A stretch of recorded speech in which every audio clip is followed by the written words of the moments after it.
Crack bro YouTube channel में आप सभी का स्वागत। आज चर्चा होगी संसद की और साथ ही इसके इतिहास और राजनीति की। आज संसद से संबंधित अनुच्छेद और वैधानिक पदों के बारे में विस्तार पूर्वक तथा सरल भाषा में अध्ययन करेंगे।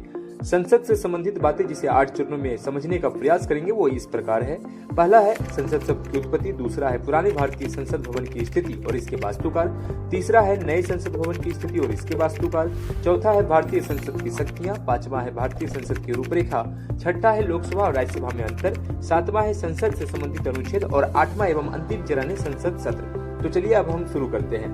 प्रथम चरण में है संसद शब्द की उत्पत्ति। तो देखिए, संसद शब्द की उत्पत्ति फ्रेंच शब्द पार्लियामेंट से हुई है जिसका अर्थ चर्चा करना होता है। वहीं बात करें भारत में संसद की अवधारणा की तो यह ब्रिटेन से लिया गया है। दूसरे चरण में है पुराने भारतीय संसद भवन की स्थिति और इसके वास्तुकार। तो देखिए, पुराने भारतीय संसद भवन की अगर हम स्थिति की बात करें तो यह संसद मार्ग राष्ट्रपति भवन नई दिल्ली के पास लोकेटेड है, जिसे अब संविधान सदन कहा जाता है। यह संविधान सदन नए संसद भवन के प्रकाश में आने के बाद एक म्यूजियम के रूप में जाना जाता है। पुराने संसद भवन का निर्माण 1927 में ब्रिटिश आर्किटेक्चर एडविन लुटियंस और हर्बर्ट वेगर के द्वारा किया गया था। यह संसद भवन भारत की आजादी, संविधान निर्माण और 76 वर्षों तक लोकतंत्र का गवाह रहा है। आगे है नए संसद भवन की स्थिति और इसके वास्तुकार। तो देखिए, नए संसद भवन का निर्माण सेंट्रल विस्टा प्रोजेक्ट के अंतर्गत किया गया, जिसका शिलान्यास 10 दिसंबर 2020 को प्रधानमंत्री नरेंद्र मोदी के द्वारा किया गया। इस नए संसद भवन का वास्तुकार विमल पटेल एवं मुख्य कॉन्ट्रैक्टर टाटा थी। नए संसद भवन के बारे में और विस्तार से जानकारी हेतु कमेंट करें ताकि मैं इस पर एक अलग वीडियो जल्द ला सकूं। चलिए, अगला चरण है यानी कि चौथा चरण है भारतीय संसद की शक्तियां। देखिए, भारतीय संसद भारत का सर्वोच्च विधायी निकाय है जिसके पास शक्ति है कानून के निर्माण की, बजट पारित करने की, कार्यपालिका यानी सरकार पर नियंत्रण रखने की, संविधान में संशोधन करने की, राष्ट्रपति, न्यायाधीश आदि पर महाभियोग चलाने की और साथ ही अन्य महत्वपूर्ण कार्यों की। यानी साफ शब्दों में कहे तो जिस प्रकार सुप्रीम कोर्ट को संप्रभुता है कानून के मामले में, ठीक उसी प्रकार संसद को संप्रभुता है देश के हितों के मामले में। अगला चरण है भारतीय संसद की रूपरेखा। तो चलिए अब भारतीय संसद की रूपरेखा को समझते हैं। देखिए, भारतीय संसद के 2 घर हैं, लोकसभा और राज्यसभा। इस लोकसभा को यूके में हाउस ऑफ कॉमन्स और यूएस में हाउस ऑफ रिप्रेजेंटेटिव्स कहा जाता है। वहीं राज्यसभा को हाउस ऑफ लॉर्ड्स और सीनेट कहा जाता है। लोकसभा और राज्यसभा में बैठे लोगों को एमपी यानी मेंबर ऑफ पार्लियामेंट कहा जाता है। चलिए अब हम देखते हैं लोकसभा और राज्यसभा में कुछ खास अंतर। देखिए, लोकसभा में बैठे एमपी को जनता द्वारा चुना जाता है, जबकि राज्यसभा में बैठे एमपी को एमएलए द्वारा चुना जाता है। यानी लोकसभा में प्रत्यक्ष और राज्यसभा में अप्रत्यक्ष चुनाव कराए जाते हैं। जनता द्वारा चुने गए एमपी जो कि लोकसभा में बैठते हैं, इस कारण इसे फर्स्ट हाउस एवं राज्यसभा को सेकेंड हाउस कहा जाता है। लोकसभा के मंत्रियों का कार्यकाल 5 वर्षों का होता है, वहीं राज्यसभा के मंत्रियों का कार्यकाल 6 वर्षों का होता है। राज्यसभा को 1 वर्ष की अतिरिक्त अवधि इसलिए बढ़ाई गई ताकि चुनाव के दौरान जब लोकसभा के सारे मंत्री अपदस्थ हो जाए तो राज्यसभा कानून को सुचारू रूप से चलाती रहे। लोकसभा को लोअर हाउस और राज्यसभा को अपर हाउस कहा जाता है।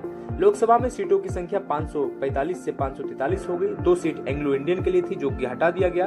तो वर्तमान में लोकसभा में सीटों की संख्या 543 है तथा राज्यसभा में सीटों की संख्या 245 है, जिसमें 12 सदस्य मनोनीत किए जाते हैं राष्ट्रपति के द्वारा। लोकसभा को लोकप्रिय तथा राज्यसभा को शिक्षित कहा जाता है। तो ये थे लोकसभा और राज्यसभा के बीच कुछ खास अंतर। अब हम देखेंगे संसद से संबंधित अनुच्छेद। संसद से संबंधित अनुच्छेद में पहला अनुच्छेद है अनुच्छेद 79 यानी आर्टिकल 79। आर्टिकल 79 में चर्चा है भारतीय संसद की। वहीं आर्टिकल 80 में राज्यसभा और आर्टिकल 81 में लोकसभा की चर्चा है। आर्टिकल 82 में हर एक दशक संसदीय सीटों की संख्या में बढ़ोतरी की चर्चा है, क्योंकि एक पैमाना सेट किया गया था पूर्व से ही कि हर 10 लाख की आबादी पर एक एमपी को चुना जाएगा। हर दशक संसदीय सीटों में बढ़ोतरी कर दी जाती थी। किंतु 1971 के जनगणना के दौरान 84वां संविधान संशोधन अधिनियम 2001 के तहत इसे 2026 तक फ्रीज कर दिया गया, यानी कि परिसीमित कर दिया गया। यानी 2026 तक संसदीय सीटों में बढ़ोतरी नहीं की जाएगी। 2026 के बाद परिसीमन समिति के द्वारा ही सीट बढ़ोतरी को लेकर कदम उठाया जाएगा। आगे है आर्टिकल 83। आर्टिकल 83 में चर्चा है लोकसभा और राज्यसभा के सदस्यों के कार्यकाल की, और इस अनुच्छेद के तहत लोकसभा के सदस्यों की जो कार्यकाल है वो 5 वर्ष तथा राज्यसभा के सदस्यों की जो कार्यकाल है वो 6 वर्ष निर्धारित की गई है।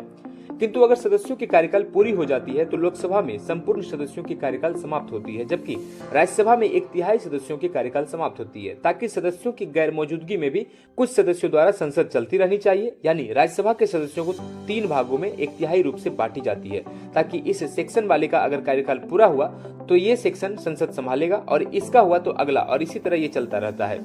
राज्यसभा में सदस्यों के कार्यकाल के बीच 2 वर्षों का अंतर होता है। आर्टिकल 84 में संसद के सदस्यों की योग्यता की चर्चा है, जिससे सदस्यों की उम्र लोकसभा में 25 वर्ष तथा राज्यसभा में 30 वर्ष होनी चाहिए इत्यादि। आर्टिकल 85 में आहूत, सत्रावसान, स्थगित और विघटन की चर्चा है। आहूत मतलब बुलाना, यानी कि राष्ट्रपति के द्वारा संसद में सदस्यों को आहूत किया जाता है। सत्रावसान का अर्थ होता है सत्र की समाप्ति। संसद में यह शक्ति राष्ट्रपति के हाथों में होती है। स्थगित का अर्थ होता है सत्र को कुछ दिनों तक या कुछ घंटों के लिए टाल देना। यह शक्ति लोकसभा में अध्यक्ष एवं राज्यसभा में सभापति के पास होती है।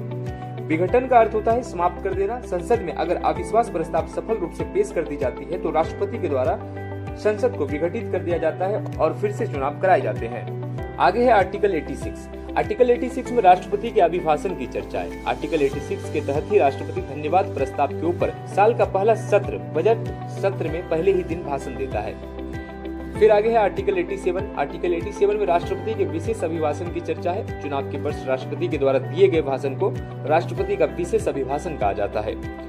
आगे है आर्टिकल 88। आर्टिकल 88 में लोकसभा के मंत्रियों एवं अटॉर्नी जनरल की शक्तियों की चर्चा है। बात करें अटॉर्नी जनरल की तो अटॉर्नी जनरल पेशे से वकील होता है जो संसद की ओर से केस लड़ता है।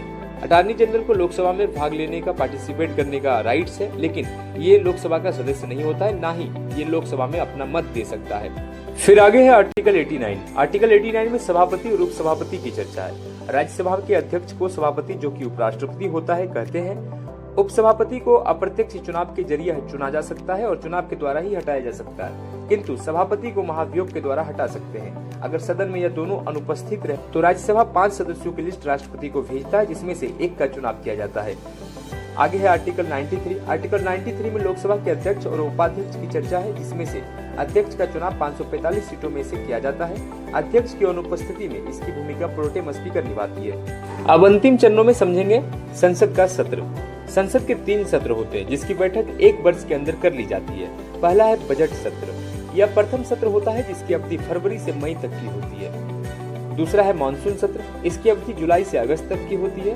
तीसरा है शीतकालीन सत्र। इसकी अवधि नवंबर से दिसंबर होती है। 2 सत्रों के बीच 6 महीने से अधिक का अंतराल नहीं होनी चाहिए।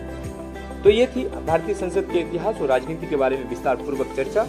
आशा करता हूँ आप भली भांति समझ पाए होंगे। वीडियो अगर इन्फॉर्मेटिव लगा हो तो आगे के अपडेट से जुड़े रहने के लिए क्रैक ब्रो यूट्यूब चैनल को अवश्य सब्सक्राइब करें। साथ ही आप छोड़ सकते हैं एक नोटिसेबल कमेंट। धन्यवाद।